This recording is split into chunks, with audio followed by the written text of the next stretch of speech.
Assalamualaikum warahmatullahi wabarakatuh.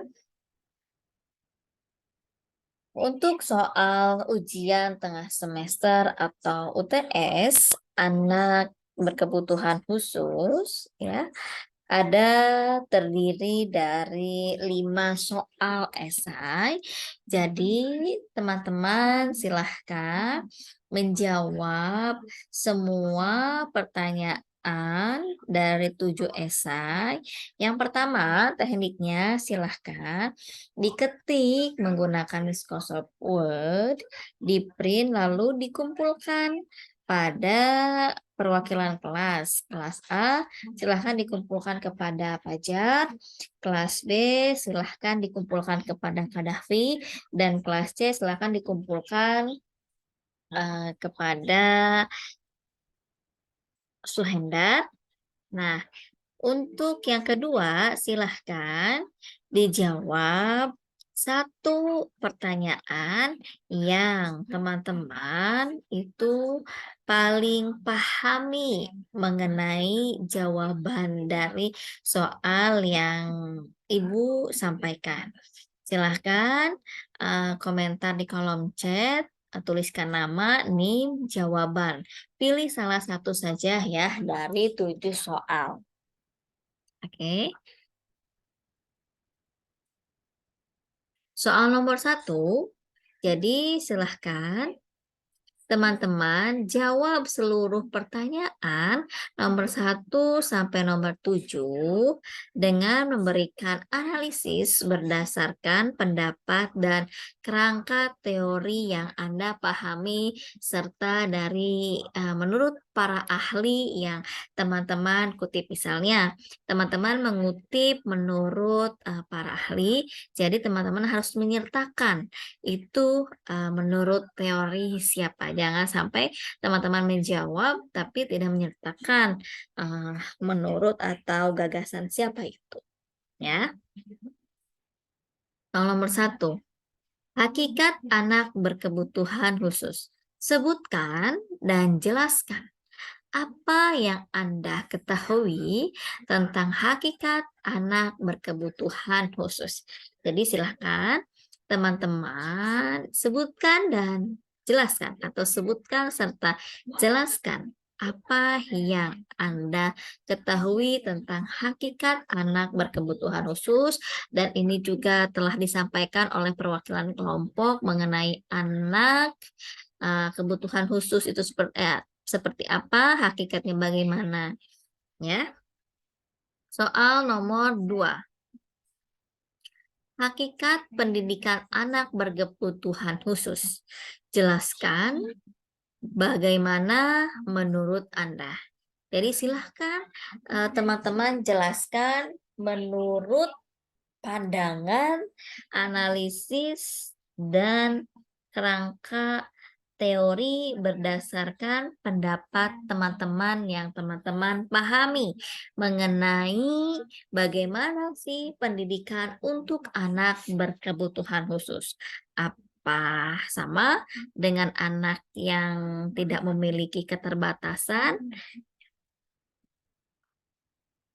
Soal nomor 3. Hakikat pendidikan anak berkebutuhan khusus.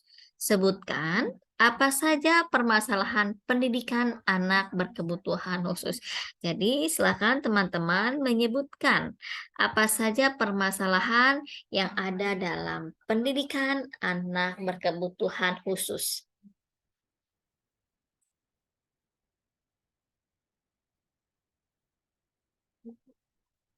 Soal nomor 3. Hambatan penglihatan ini baru saja kita sama-sama bahas ya minggu lalu mengenai hambatan penglihatan.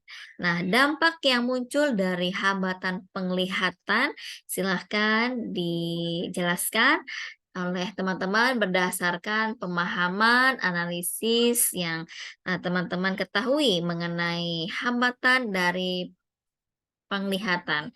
Itu muncul dari hambatan penglihatan. Dampaknya seperti apa?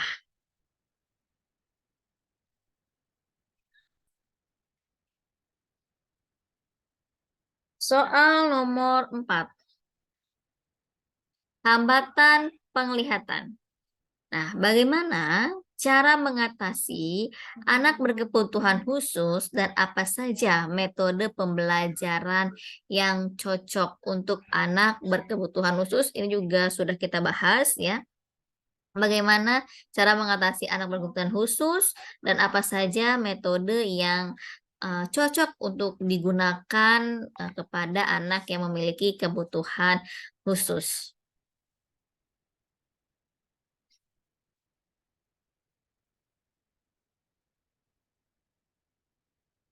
Soal nomor 5. Hambatan pendengaran dan berbicara. Sebutkan dan jelaskan jenis-jenis hambatan pendengaran dan hambatan berbicara pada anak berkebutuhan khusus seperti apa, ya. Ini juga sudah kita bahas dan Ibu yakin teman-teman masih ingat ya mengenai hambatan pendengaran dan berbicara anak kebutuhan khusus. Soal nomor 6. Hambatan perkembangan intelektual. Nah, ini juga baru saja kita bahas ya mengenai hambatan perkembangan intelektual. Dampak dari hambatan perkembangan intelektual di keluarga dan masyarakat itu seperti apa? Silahkan teman-teman jawab sesuai dengan kemampuan berdasarkan tadi analisis ya. Berdasarkan analisis pendapat dan kerangka teori yang teman-teman pahami mengenai dampak dari hambatan perkembangan intelektual di keluarga dan di masyarakat seperti apa. Soal yang terakhir, yaitu soal nomor 7. Silahkan disimak baik-baik. Hambatan perkembangan intelektual. Sebutkan jenis-jenis hambatan perkembangan intelektual di dalam pendidikan seperti apa. Kalau tadi di dalam keluarga dan lingkungan, nah kalau sekarang di dalam pendidikan, hambatan intelektual di dalam pendidikan. Ya, silahkan dijawab dari seluruh pertanyaan ya. Setelah dijawab, dikumpulkan nanti pada perwakilan masing-masing kelas. Dan satu pertanyaan harus dijawab di kolom komentar sesuai dengan pemahaman teman-teman. Jadi silahkan dipilih ya 1 sampai 7 mana yang teman-teman pilih dari 1 sampai 7 yang menurut teman-teman itu yang paling mudah, yang paling teman-teman pahami mengenai jawabannya. Nah, untuk jawabannya itu ditunggu ya sesuai dengan jadwal yang ada di Siakad. Jadi silahkan dicek jadwal di Siakadnya. Terima kasih. Assalamualaikum warahmatullahi wabarakatuh.